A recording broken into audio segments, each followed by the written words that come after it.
Hello everyone, எல்லோரும் எப்படி இருக்கீங்க? இன்றைக்கி பார்த்தீங்கன்னா ரொம்பவே ஒரு ஹெல்த்தியான ரெசிபியோடு தாங்க வந்திருக்கேன். நம்ம சேனலில் எப்போவுமே தோசை ரெசிபிஸ் நிறைய பேர் விரும்பி பார்க்குறீங்க, நிறைய பேர் என்கிட்ட கேட்கவும் செய்கிறீங்க. ஸோ இன்றைக்கி வந்து அந்த மாதிரி ஒரு தோசை ரெசிபி தாங்க பார்க்க போகிறோம். ராகி தோசை எப்படி செய்கிறதுன்னு பார்க்க போகிறோம். ரொம்பவே சிம்பிளுங்க, நிறைய இன்க்ரீடியன்ட்ஸ்லாம் தேவையில்லை. ரொம்ப ஒரு 4-5 இன்க்ரீடியன்ட்ஸ் இருந்தால் போதும். ரொம்பவே ஹெல்த்தியான ஒரு தோசை வந்து நம்ம வீட்டிலே பண்ணிக்கலாம். இன்றைக்கி வந்து தோசை வந்து நான் ராகி தோசை பண்ணி காமிச்சிருக்கேன். இது எப்படி பண்ணுறதுன்னு பார்க்கலாம் வாங்க. வீடியோக்குள்ளே போகிறதுக்கு முன்னாடி நீங்கள் நம்ம சேனலில் ஃபர்ஸ்ட் டைம் பார்க்குறீங்கன்னா மறக்காமல் சப்ஸ்கிரைப் பண்ணிக்கோங்க. இப்போது ராகி ஊற வச்சுக்கலாம். ராகி பார்த்திங்கன்னா 1.5 கப் அளவுக்கு எடுத்திருக்காங்க. அதுக்கப்புறம் கருப்பு உளுந்து எடுத்திருக்கேன். என்னென்ன யூஸ் பண்ணியிருக்கேன் அப்படின்னு இன்க்ரீடியன்ட்ஸ் வந்து டிஸ்கிரிப்ஷன்லேயும் கொடுத்துருக்கேன், வேணுன்றவங்க செக் பண்ணிக்கோங்க. அதுக்கப்புறம் இட்லி அரிசி, அதுக்கப்புறம் சிவப்பு அவுல் எடுத்திருக்கேன். அதுக்கப்புறம் வந்துட்டு வெந்தயம் எடுத்திருக்கேங்க. இப்போ இது எல்லாத்தையும் நல்லா தண்ணி ஊற்றி வாஷ் பண்ணிக்கலாம். வாஷ் பண்ணிக்கிட்டு நம்ம சோக் பண்ணலாம். ஏன் அப்படின்னா இதில் வந்து இப்போ அவுல்லையும் சரி ராகிலையும் சரி எல்லாத்துலேயுமே குப்பை இருக்குங்க. அந்த குப்பை எல்லாத்தையும் நம்ம வந்து க்ளீன் பண்ணிவிட்டு அதுக்கப்புறமா நம்ம ஊற வச்சுக்கலாம். ஊற வச்ச தண்ணியிலே நம்ம அரைச்சிக்கலாம். இப்போ பார்த்திங்கன்னா ஒரு 5-6 டைம் வந்துட்டு நம்ம வாஷ் பண்ணி எடுத்துக்கலாங்க. ராகிலையும் சிவப்பு அவுல்லையும் வந்துட்டு தூசி இருக்கும், அதனால் அதை க்ளீன் பண்ணி எடுத்துக்கலாம். நீங்கள் சிவப்பு அவுல் இல்லை அப்படின்னா வெள்ளை அவுல் கூட யூஸ் பண்ணலாங்க. மேலே பாருங்கள் எப்படி அந்த டர்ட் எல்லாம் மிதந்துட்டுருக்குன்னு. நான் பார்த்திங்கன்னா 6-7 டைம் வாஷ் பண்ணேங்க. அதுக்கப்புறம் தான் வந்து சாட்டிஸ்ஃபை ஆச்சு. ஏன்னா அது வரைக்கும் வந்து குப்பை இருக்க மாதிரியே இருந்தது. ஸோ 6-7 டைம் நல்லா வாஷ் பண்ணி எடுத்துட்டேன். இப்போ வந்து நல்ல தண்ணி ஊற்றி ஊற வச்சுட்டேன். 4-5 மணி நேரம் ஊற வைங்க, அவ்வளோதான். இங்கே பாருங்கள், நான் மத்தியானம் ஊற வச்சேன். இப்போ நைட்டு வந்து நான் அரைச்சி வைக்க போகிறேங்க. அரைச்சி வச்சிட்டோம் அப்படின்னா நாளைக்கு காலையிலத்துக்கு நம்ம யூஸ் பண்ணிக்கலாம். இதை நல்லா வந்துட்டு தண்ணியை வடிச்சிட்டு ஆட் பண்ணிக்கிங்க. தேவையான அளவு மட்டும் தண்ணி ஆட் பண்ணி நல்ல ஃபைன் பேஸ்ட்டாக அரைச்சி எடுத்துக்கோங்க. இங்கே பாருங்கள், நான் வந்து தோசைக்காக தான் வந்து நான் அரைக்கிறேன். அதனால் வந்துட்டு நான் வந்து நல்ல ஃபைன் பேஸ்ட்டாக அரைக்கிறேன். நீங்கள் இட்லியும் ஊற்ற போகிறீங்க அப்படின்னா கொஞ்சம் வந்துட்டு குறப்பாக அரைச்சி எடுத்துக்கோங்க. நான் வந்து இன்றைக்கி தோசைக்காக தான் இந்த பேட்டர் அரைச்சிருக்கேங்க. இப்போ வந்து 3 பேட்சாக நான் அரைச்சி எடுத்துக்கிட்டேன். ஃபைனலாக வந்து ஜாரை க்ளீன் பண்ணி தண்ணியை ஆட் பண்ணிட்டேங்க. அதுக்கப்புறம் தேவையான அளவு கல்லுப்பு. இதை வந்து நல்லா கையிலே நல்லா கரைச்சிக்கலாம். அப்போ தான் கையில் கரைச்சா தான் நல்லா புளிச்சு வருங்க. உங்களுக்கு வேணும்னா நீங்கள் கரண்டியில் கூட கரைச்சிக்கலாம். சின்ஸ் வந்து இது தோசைக்கு அப்படின்றதுனால நான் நல்லா தண்ணி ஊற்றி, நாளைக்கு காலையில் வந்து நான் தண்ணி எதுவும் ஆட் பண்ண மாட்டேன். யூஸ்வலாக என்ன பண்ணுவாங்கன்னா தண்ணி ஊற்றாமல் கரைச்சி வச்சுட்டு நாளைக்கு ஊற்றுவாங்க. நான் இப்படியே வந்து தண்ணி ஊற்றி கரைச்சி வச்சுருவேன் தேவையான அளவு கன்சிஸ்டன்சிலேயே.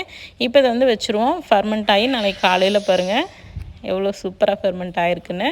இப்போ வந்து இதுக்கு மேலே நான் தண்ணி எதுவும் ஆட் பண்ண மாட்டேங்க. ஜஸ்ட்டு மிக்ஸ் பண்ணிவிட்டு நான் அப்படியே தோசை வாக்க ஆரம்பிச்சிருவேன். இந்த பேட்டரில் நம்ம இட்லியும் ஊற்றலாங்க. ஏன்னா நம்ம அவுல் சேர்த்துருக்கோம், உளுந்தெல்லாம் சேர்த்துருக்கனால பேட்டர் வந்து நல்லா ஃப்ளஃபியாக தான் இருக்கும். ஸோ இட்லியும் ஊற்றலாம்.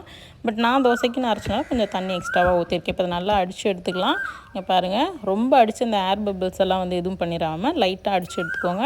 இப்போ வந்து இட்லி ஊற்றுறதுக்காக மினி இட்லி ஊற்றிடலாங்க. மினி இட்லிக்கு பார்த்திங்க அப்படின்னா நான் வந்துட்டு ஆயில் போட்டுட்ருக்கேன். நல்லெண்ணெய் கொஞ்சம் வந்து நல்லா ஸ்ப்ரெட் பண்ணிடலாம். அதுக்கப்புறம் வந்துட்டு நம்ம இட்லி ஊற்ற ஆரம்பிச்சிடலாங்க.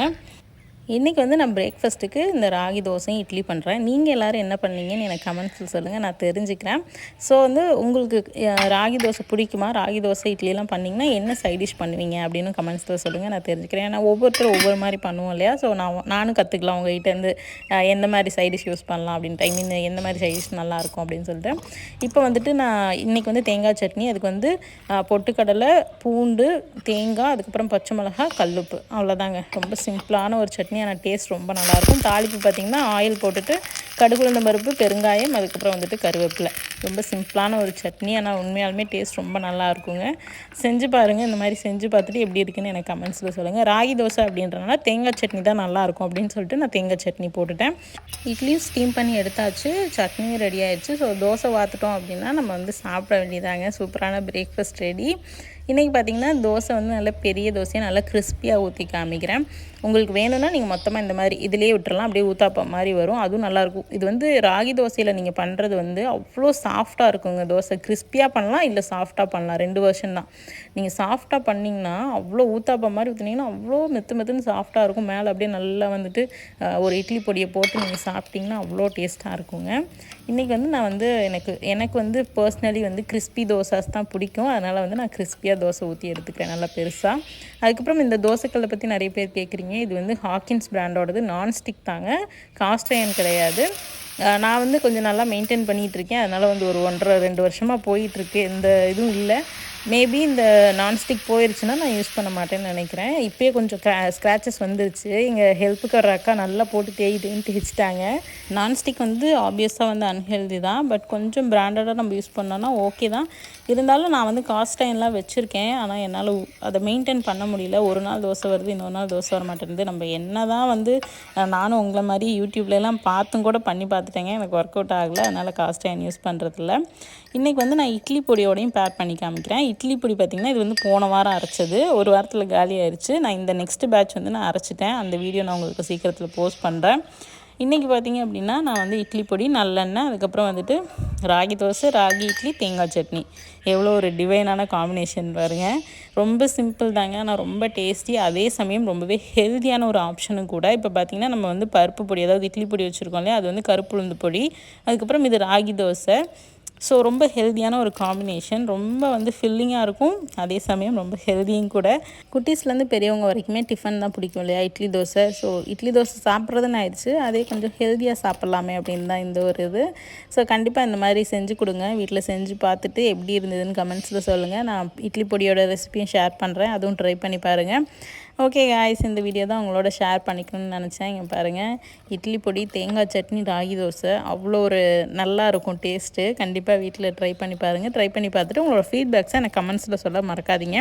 நம்ம சேனலில் நீங்கள் ஏதாவது ஒரு ரெசிபி பார்க்கணுன்னு நினச்சிங்கன்னா அதையும் கீழே கமெண்ட்ஸில் சொல்லுங்கள். நான் எவ்வளோ சீக்கிரம் முடியுதோ அவ்வளோ சீக்கிரம் உங்களுக்கு வீடியோ ஷேர் பண்ணுறேன். ஓகே காய்ஸ், உங்கள் எல்லாரையும் இன்னொரு இன்ட்ரெஸ்டிங்கான வீடியோவில் சந்திக்கிறேன். அதுக்கு முன்னாடி இங்கே பாருங்கள், இட்லி எவ்வளோ சாஃப்டாக வந்திருக்குன்னு.